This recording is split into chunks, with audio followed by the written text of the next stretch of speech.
So talking about Moon-Mercury conjunction. This brings together feelings and emotions with details, language, and communication. Navigating these two different parts of our psyche is very important. So check it out.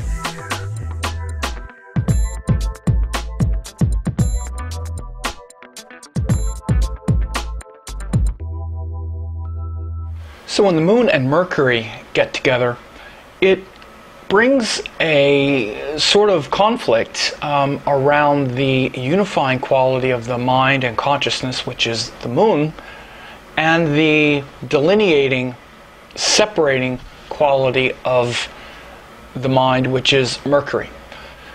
So the Moon is literally that feeling of being alive, and it's this feeling of being alive that is a very integrative principle. It's where we're trying to feel whole and to dissolve all of the boundaries that separate us from each other and that separate ideas and that make things feel fragmented. The Moon is like water. When you put something in water, water eventually breaks it all down. And it's the quality of the heart which breaks everything down specifically. What this means is that, you know, especially the differences between people and between different parts of our, you know, our being are sort of in competition with each other. But they all organize and they all connect internally in our heart. This is actually the truth. Your heart is the integrative principle in you, which means all the other planets have different, you know, jobs and different goals, and they're all different qualities of your consciousness. But yet somehow, even though you're, you know, even though there's part of you that's like Jupiter, which wants to be inspired and somewhat fanatical, and part of you is Mercury, which wants to be intelligent and have fun, and part of you is Mars, which wants to win and compete, and part of you is Venus, which just wants to enjoy. Part of you is Saturn, which wants to maintain structure and survive. These are all completely different energies. Somehow they all come together in your heart. And what you're trying to do is dissolve all of these different parts of yourself in the heart. So anything that the Moon joins or influences tends to dissolve the charge around that one thing. So when it's joined Mercury,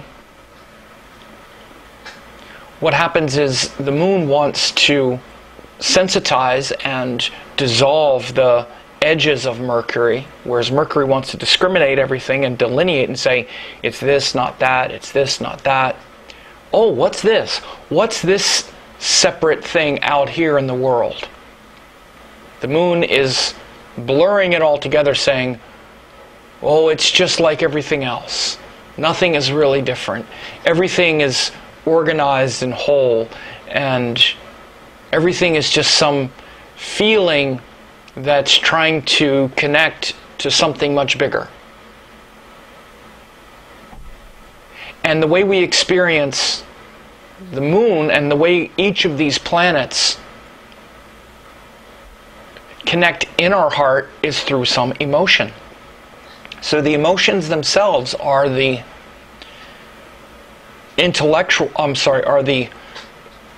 are the feeling of the planets. Like the feeling, the emotion of Saturn, which means the way Saturn feels to us is some kind of fear and worry. But we feel Saturn in the Moon. The way Mercury feels to the Moon is some kind of like sort of excitement, but maybe kind of restlessness that's anxious and wanting to enjoy something or wanting to figure something out, or some kind of stimulation. Of course, the way Venus feels is something happy that I want. Jupiter is something inspiring. Mars feels like something aggressive and something that I need to destroy and defend. So all of the planets, when they interact with the Moon tries to dissolve their difference and kind of blur them with everything else. But they generate a strong emotion in the moon. So any planet that joins the moon creates a strong emotion with that thing. And again, the moon is actually not the emotions itself. The truth of the moon is not the emotion, it's the pure love and the feeling and the stillness that's deeper than the emotion. The moon with the planet generates the emotion of the planet. So understand this, any planets that are joined the moon creates an emotion around that planet, including the sun, which creates the emotion of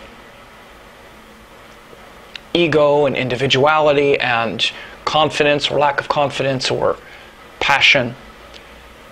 But the moon is where we're trying to dissolve all of those emotions toward stillness and integration.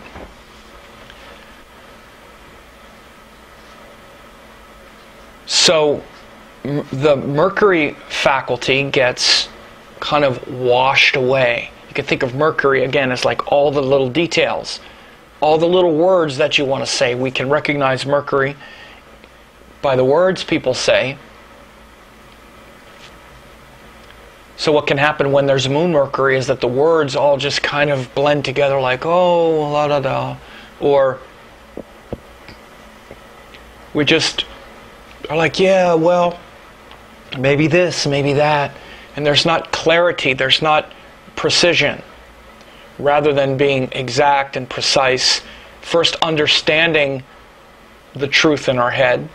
And I mean the truth about like something that we feel. You know, the greatness of Mercury is that it's very close to the sun, and it is the mouthpiece for integrity and truth. Because the sun is the real planet of truth and clarity and seeing the truth, and Mercury is speaking it and sharing the truth and communicating the truth. And not just our truth, but the truth, the highest truth, and that voice in our head that's interpreting things that are going on. So when it's joined the moon, it tends to be very emotional, like, well, what's going on is I just kind of feel this way, and I just kind of want everything to flow together, and I want to be connected to everyone and everything.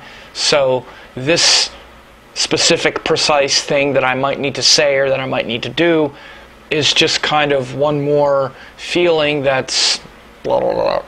And it can kind of water down the Mercury.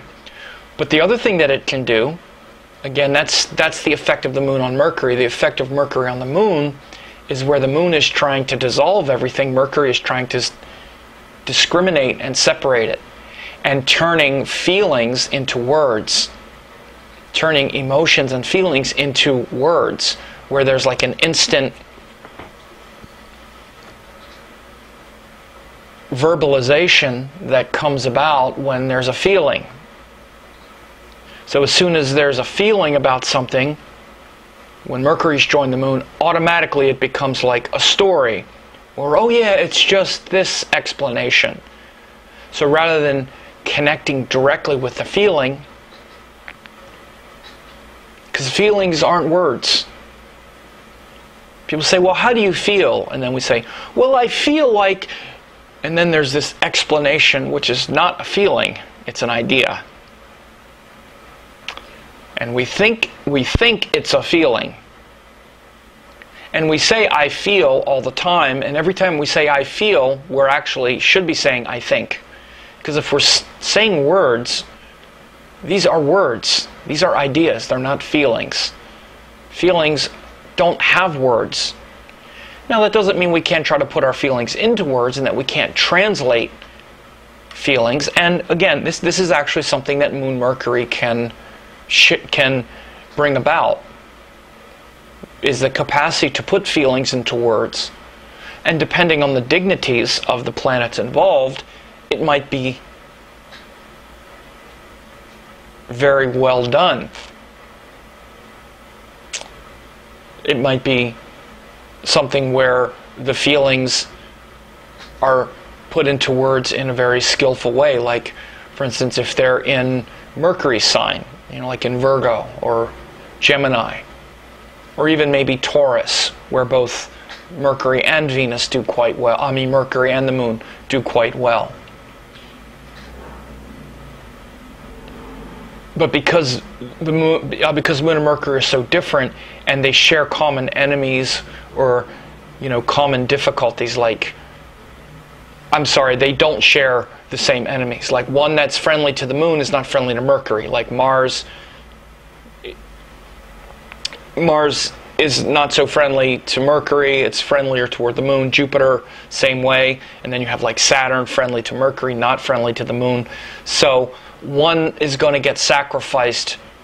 You'll either see where there's too much intellect and the feelings are pushed down and the integrative process is pushed down because of a lot of ideas, or like, let's say if it's in water signs, you know, like Pisces or Scorpio or Cancer, then the Mercury faculty of discrimination and trying to comprehend and understand what's going on gets sacrificed, and it's excessive emotion, a lot of emotions, rather than a lot of